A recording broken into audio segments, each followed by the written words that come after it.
Grotontown Police Dispatcher number 55. Can I help you? Yeah, I was calling about the voyeurism.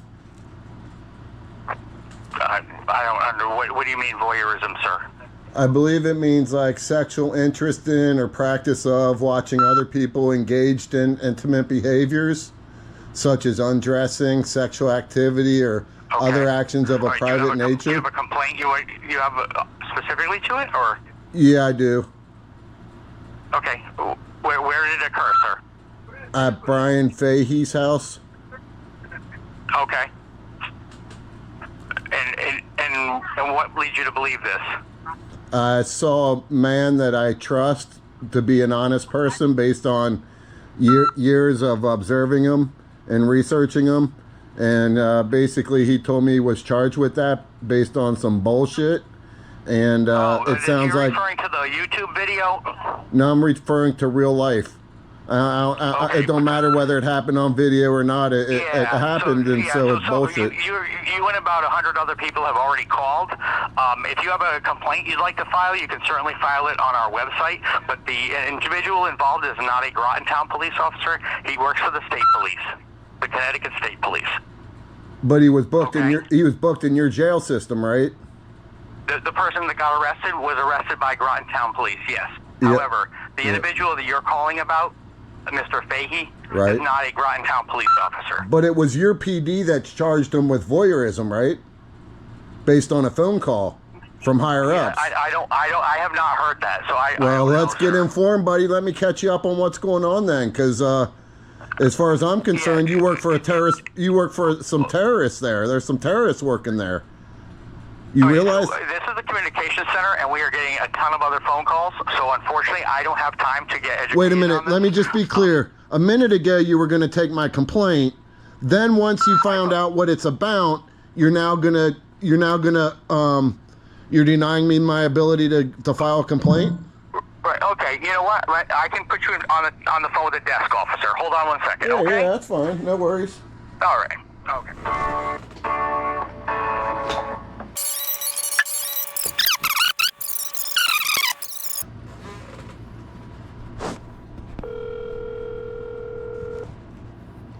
I'm sorry. No one is available to take your call. Thank you for calling. Goodbye. Redial. So if I showed up to your house and you had no trespass signs, you'd just ask me to leave? Correct. What if I started leaving and backing out? I guess that would be the end of it. You just let me leave and go get off your property? As long as you left, yes. Okay. What if I just went out to the street and I was still hanging around, but I was on? You're allowed to do whatever you want on public property. You wouldn't call any of your buddies to come and like try to just ID me and you know, get the ID of me so you know who came to your house? I might let them know what's going on depending on the situation. You know what I mean? Obviously, there's a lot of different things at play there. Like it depends on who's showing up on my property and for what purpose. But at the basic level, probably not. But maybe I would call them and let them know, hey, this is what just happened. I'm a law enforcement officer. I don't know why they're here. Does it change things if I'm holding a camera? Say that again? Does it change things if I'm holding a camera? No, not necessarily, because anybody can show up with holding a camera, right? Well, I don't know if that's true. If somebody has a restraining order and they show up with a camera, then, you know, I guess a case could be made that... Sure, I'm just what I'm saying is that anybody can show up with a camera claiming that they're, you know, media or a journalist or, you know, somebody that has ill intentions. I don't know. I'm just talking out of generalization here. Is it true that in America we have what's called freedom of press, so that pretty much anybody in America has the right to be a member of the press, in essence, to be a journalist? Sure. Okay. So it sounds like what you described would be a civil interaction that happened where folks just parted separate ways, at least on that private property, and no crimes were committed. That's what it sounds like you just described to me. If I were to come to your house and you were to kick me off your property and I, you know, peacefully left, and you just went in your house and maybe called some folks to do, you know, a wellness check or a check-in on me, if you will, suspicious activity kind of thing, maybe. Right. But most likely the police would, it sounds like they would show up and they would determine, hey, there was no crime here, and everybody would go on their way free to go. But right. Okay, well that makes sense. I mean, to me that sounds like you're a pretty, at least in this context, kind of common sense, normal kind of person that'd have a normal reaction. Now, if I showed up at your house and with the camera, and I said, hey, I'm a journalist, I'm doing a study because I heard that, hey, you've been working a lot of overtime, you shouldn't be working, and you said leave my yard or my property, and I started leaving, and instead of just going in your house, maybe making a call and let me leave your property, you went in your house and got a gun, and you followed me and you spit in my face, and you followed me all the way out to the traditional public sidewalk, public property, where you brandished that firearm. And I'm talking about having it brandished in your hand in public when there is no threat. In that case, would you turn yourself in for the crime you committed, or would you try to start executing a cover-up with your buddies? Well, everything comes down to perception, correct? And the way it's viewed is what was the perception of that person at that time, and did he feel threatened? And maybe the people that showed up weren't necessarily in a threatening manner at that time, but their backstory, and I can tell you that person may have felt threatened based on a lot of negative comments online and took certain actions to protect himself and his family. Whether that was lawful or not is still under investigation.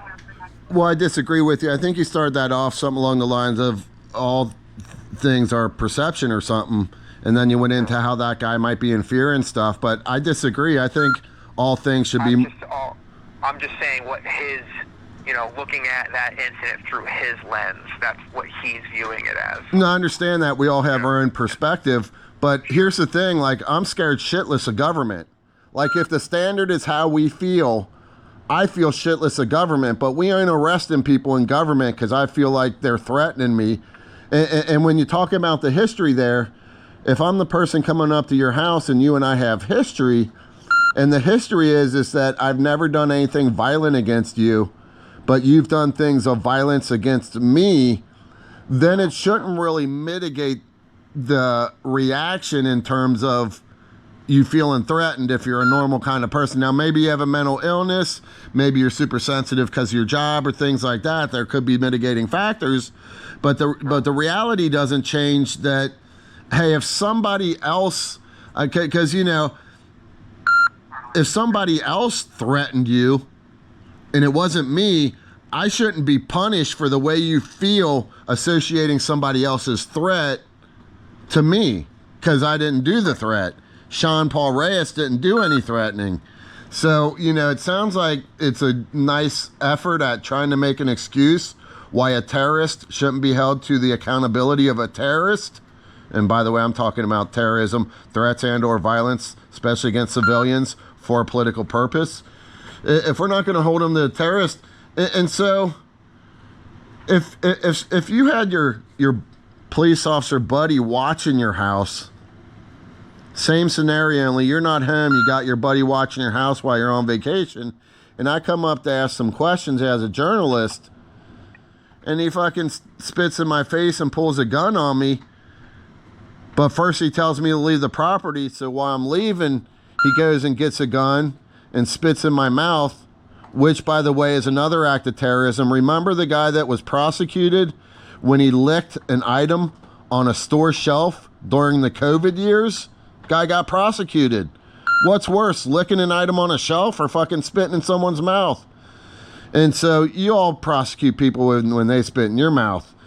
So you got your buddy watching your place, and he comes out with the gun like I just described, and you find out about it later. What are you saying to your buddy? Sure. I don't really have an answer for that. Are you talking to me? I'm sorry, I'm talking to two different people. No worries. Yeah.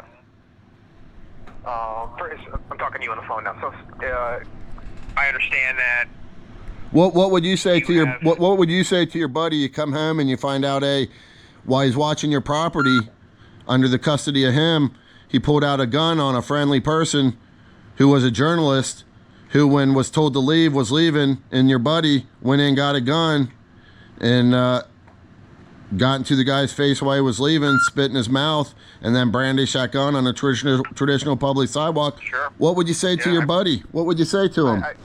I probably have some concerns, but I would also want to know some more context about what happened, you know? Yep. So, hey, I understand that you're passionate about this, and I respect that, and I'm trying to be professional and give you that time to air your grievances. I don't really know how I can help you. All I can really offer you is that I promise you that our department is going to be transparent and that this whole incident is still under investigation. Okay, how about you give me 30 to 60 more seconds? I won't call back anymore tonight. Sure. Yeah, I wasn't going to hang up on you. I was just telling you. Yeah, I appreciate that. I'm just going to make a request. Number one, I want to recognize what you did, and sometimes I'm a little slow, but what you just did and what you've been doing part of the tonight has been de-escalation. I'm going to respect that by making the offer I just made, so I appreciate it.